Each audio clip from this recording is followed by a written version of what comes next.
ইশিকার মনের আশঙ্কা দূর করার জন্য এবং নিজেকে সত্য প্রমাণ করার জন্য এবার ইশিকাকে নিয়ে হসপিটালে ছুটে গেল গাইনোকোলজিস্টের কাছে। হ্যাঁ বন্ধুরা, ভিডিওটা লাইক দিয়ে দেখতে থাকুন।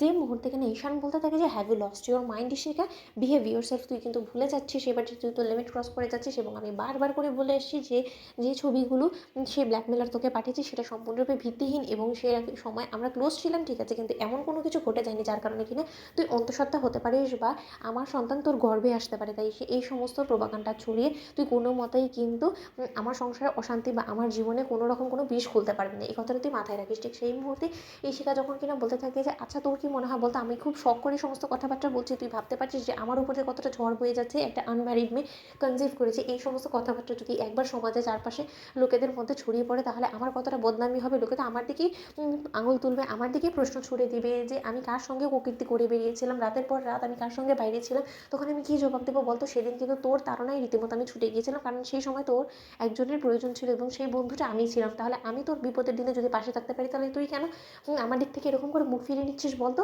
এবং আমি তো তোকে বলছি না যে আমার সন্তানের পিতৃ পরিচয়টুকু তোকে দিতে হবে, আমি ইভেন জোরও করছি না, কিন্তু যদি পরিস্থিতিতে আমাকে জোর করে তাহলে কিন্তু আমি আমার সন্তানের পিতৃ পরিচয় অবশ্যই তোর কাছ থেকে আদায় করার জন্য আমিও রীতিমতো লড়াইয়ে নামবো, এতটুকু অন্তত আমি তোকে ওয়ার্ন করে দিলাম। কারণ আমার জীবনে এত বড় একটা ঘটনা তুই যখন ঘটিয়ে দিয়েছিস তাহলে এর জন্য তো তোকে ভরপাই করতে হবে, তাই না। অন্যদিকে ঈশান বলতে থাকে যে ওকে ওকে কুল ডাউন, আমরা বরঞ্চ নিজেদের মধ্যে ঝগড়াঝাটি না করে আমরা বরঞ্চ একবার ডক্টরের কাছে গিয়ে সম্পূর্ণটা জেনে নিই যে আসলে তোর সঙ্গে কী হয়েছে। ঠিক সেই মুহূর্তে যখন কিনা ঈশান অবশেষে ইশিকাকে নিয়ে হসপিটালে ছুটেছে এবং সেখানে যখন কিনা গাইনোকোলজিস্টের কাছে যাওয়া মাত্র যখন কিনা ডক্টর বলতে থাকে যে আমি আগে চেক আপ করে নিই তারপরে বাদ বাকিটা বলছি, ঠিক সেই মুহূর্তে ইশিকার থ্রু আউট চেক আপ করতে সময় লাগার কারণে যখন কিনা ঈশান এক পর্যায়ে ধৈর্য হারা হয়ে যায় এবং ঈশান বলতে থাকে যে কী ব্যাপার ডক্টর, এতটা সময় লাগছে কেন বলুন তো, ওর কি বড় সড়ো কোনো রোগ হয়েছে। ঠিক সেই মুহূর্তে যখন কিনা ডক্টর বলতে থাকে যে আমাকে একটু ঠিকভাবে চেক আপটা করতে দিন। অন্যদিকে চেক আপ করা মাত্র ডক্টর যখন কিনা ঈশানকে বলতে থাকে যে আপনাদের বিয়ে হয়েছে ঠিক কতদিন। ঠিক সেই মুহূর্তে ইশিকা যখন কিনা চুপ করে যায়। অন্যদিকে ডক্টর বলতে থাকে যে আমি যদি খুব একটা ভুল না হয়ে থাকি তাহলে কি আপনারা স্বামী স্ত্রী নয়, তাহলে আপনারা কি, আপনাদের পরিচয়টা ঠিক কী এবং সম্পর্কটাই বা কী আপনাদের।